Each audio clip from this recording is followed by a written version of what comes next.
Assalamualaikum warahmatullahi wabarakatuh. Selamat pagi, anak-anakku yang saya cintai dan saya banggakan. Pada kesempatan hari ini, saya akan menjelaskan tentang pointing dengan antena outdoor. Nah, seperti ini, antena outdoornya. Tapi sebelum kita membahas tentang antena outdoor, kita kembali ke materi yang lalu, yaitu tentang terutama yang berkaitan dengan antena outdoor ini ya. Di sini ada beberapa antena outdoor yang kemarin kita sudah jelaskan. Yang pertama ini adalah antena grid. Nah, antena grid ini memiliki sudut pancar yang relatif kecil sehingga dia bisa memancarkan jarak yang jauh ya, antena grid. Kemudian untuk antena sektoral ini bukaan untuk sinyalnya sedikit lebar dari yang kemarin, dari yang antena grid ini, hingga sudut pancarnya lebih pendek ya, maksudnya lebih pendek daripada antena yang grid tadi ya, seperti ini. Ini biasanya dipasangkan pada antena antena seluler itu ya. Ini seperti ini antena sektoralnya. Kemudian selanjutnya adalah omnidireksional ya. Ini memiliki sudut pancar 360 derajat. Jadi bukaan sinyalnya lebih lebar sehingga sudut pancarnya juga tidak terlalu jauh, hanya di sekelilingnya. Seperti itu. Kemudian antena selanjutnya adalah antena parabolik. Ini sama halnya dengan antena grid. Hanya saja ini lebih bagus dalam penerimaan sinyalnya. Kemudian yang lain ada antena ini, contohnya ini ada wajan bolik. Untuk wajan bolik ini sebenarnya ini kreasi kita ya, kreasi dari usernya sendiri, biar demi hemat ya, itu aja sebenarnya. Tapi ini modelnya sama dengan yang grid ini. Kemudian untuk yang selanjutnya adalah antena Yagi. Antena Yagi ini banyak digunakan untuk antena televisi, pemancar televisi ya. Oke, baik. Dari sini kita sudah memahami ya, sedikit-sedikit memahami tentang antena outdoor ini. Baik, kita lanjutkan untuk pointing antena outdoornya ya.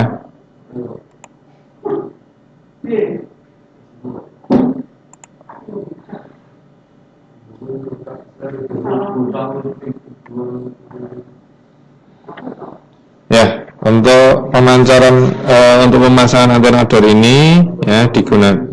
Sebelumnya kita harus cek dulu lokasinya ya. Dari gambaran kasarnya kita bisa lihat melalui Google Map. Nah, kita ukur jaraknya, misalkan titik pusatnya di sini. Kemudian yang akan kita tuju ada di sini. Kita ukur jaraknya dulu dengan menggunakan perangkat yang digunakan. Contohnya, maksudnya ukur jarak melalui Google Map-nya ini. Misalkan jaraknya di sini terpantau adalah 800 meter. Nah, jalur udara. Setelah itu kita lihat di area ini, sepanjang jalur ini kira-kira ada yang menghalangi enggak? Nah, ini untuk menggunakan Google Map. Kemudian ada aplikasi lain yang digunakan untuk melihat ketinggian ya. Ketinggian apakah ada kendala dalam ketinggiannya. Contohnya digunakan untuk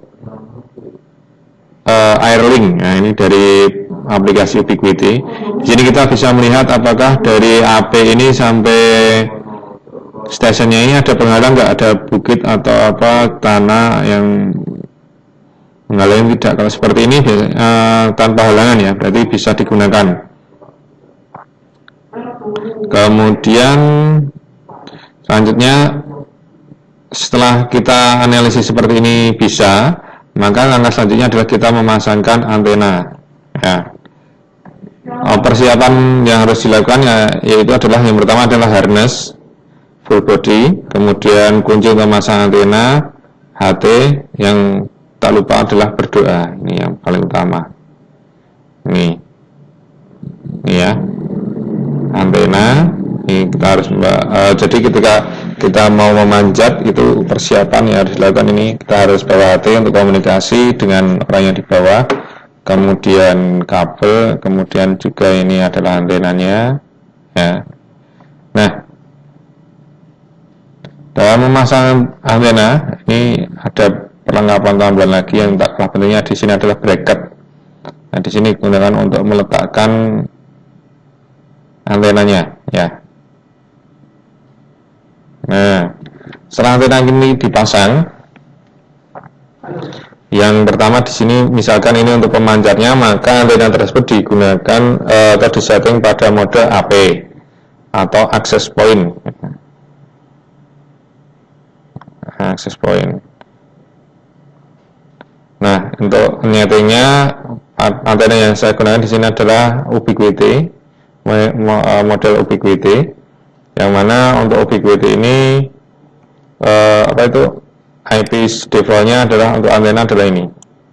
Nah, kemudian komputer untuk bisa karena modenya statis, maka komputer kita harus kita setting terlebih dahulu ya pada bagian ini.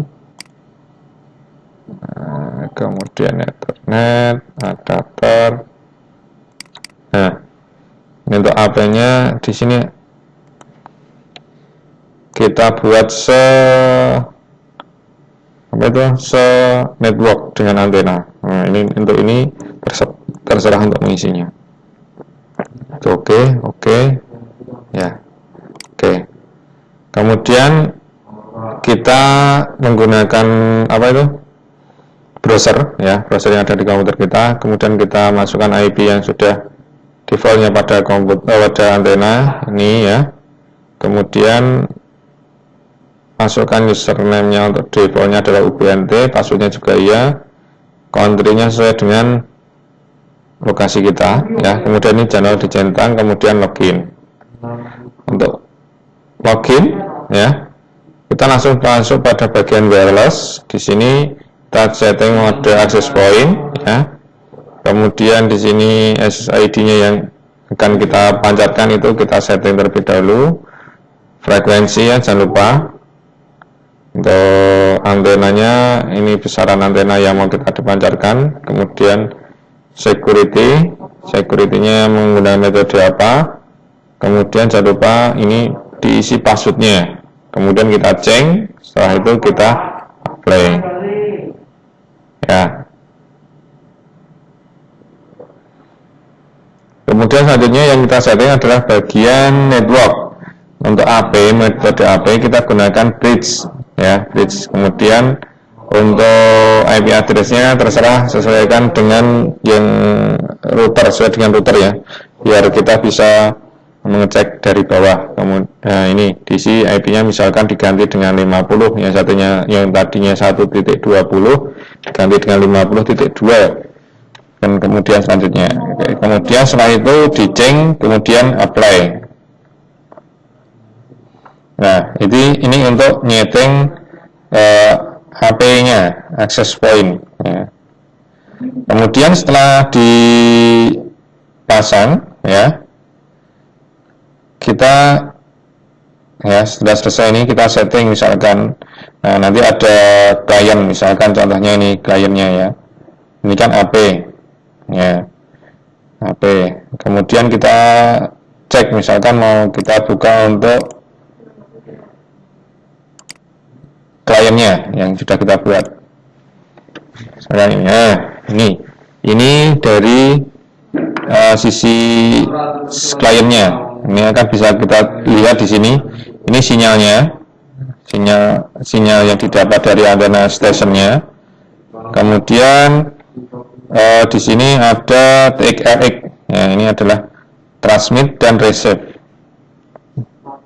Kemudian CCG. Ya, jadi yang harus kita perhatikan di sini ada sinyalnya, kemudian CCG, kemudian TXRX ini harus kita perhatikan. Di situ yang utama. Seperti itu. Baik, sekiranya itu saja untuk pertemuan hari ini. Nanti kita lanjutkan untuk materi selanjutnya. Saya akhiri, wassalamualaikum warahmatullahi wabarakatuh.